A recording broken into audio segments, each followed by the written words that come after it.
Most EV drivers think smooth driving saves range. Gentle acceleration, light input, easing up to speed. That's the advice everyone repeats, and it sounds right because it is right for gas cars. But in everyday EV driving, that habit can quietly cost you range. Not because smooth driving is bad, but because in an EV, how long you stay inefficient often matters more than how gently you get there. That's the inversion most drivers don't realize they're making. And in this video, I want to explain why the rule that worked in gas cars breaks in EVs, where smooth driving actually helps and where it hurts, and how to think about efficiency in a way that matches what EVs are really doing. Everyone's intuition here is learned, and it's learned correctly. In gas-powered cars, smooth driving genuinely saves fuel. Internal combustion engines are inefficient at high load. When you accelerate hard, the engine runs richer, fuel consumption rises faster than useful work, and efficiency drops sharply.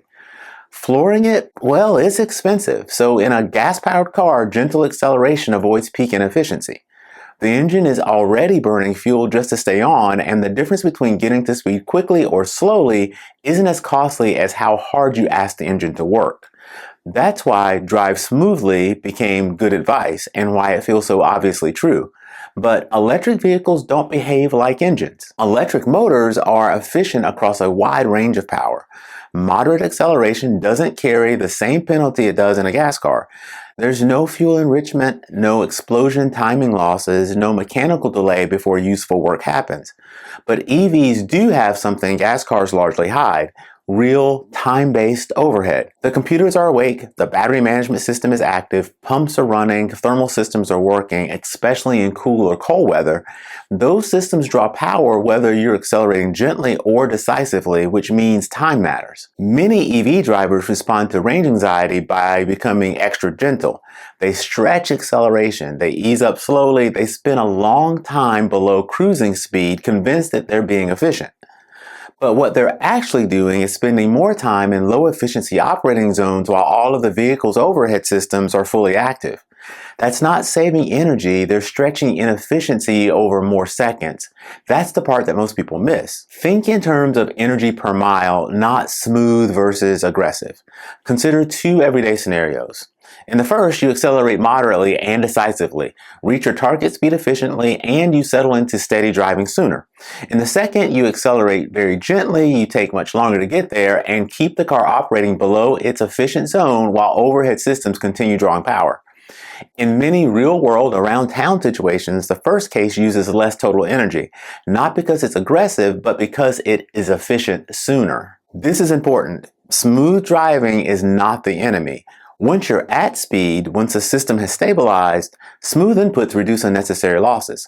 Abrupt changes, oscillating throttle, and constant corrections all cost energy. And on highways or in steady state cruising, smoothness absolutely helps. The mistake is applying that rule too early, during acceleration, without accounting for time and overhead.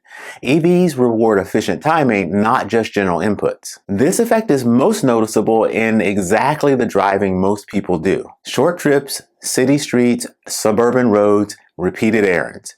You never quite settle into an efficient steady state, so how you get there matters more than people expect. Drivers who feel like they're doing everything right can end the day wondering why their range doesn't match expectations. Nothing is wrong with the car, the mental model just doesn't fit the system. So here's the clean, easy correction. In gas cars, aggressive acceleration is expensive because engines are inefficient at high load. In EVs, overly gentle acceleration can be expensive because it keeps the car inefficient for longer.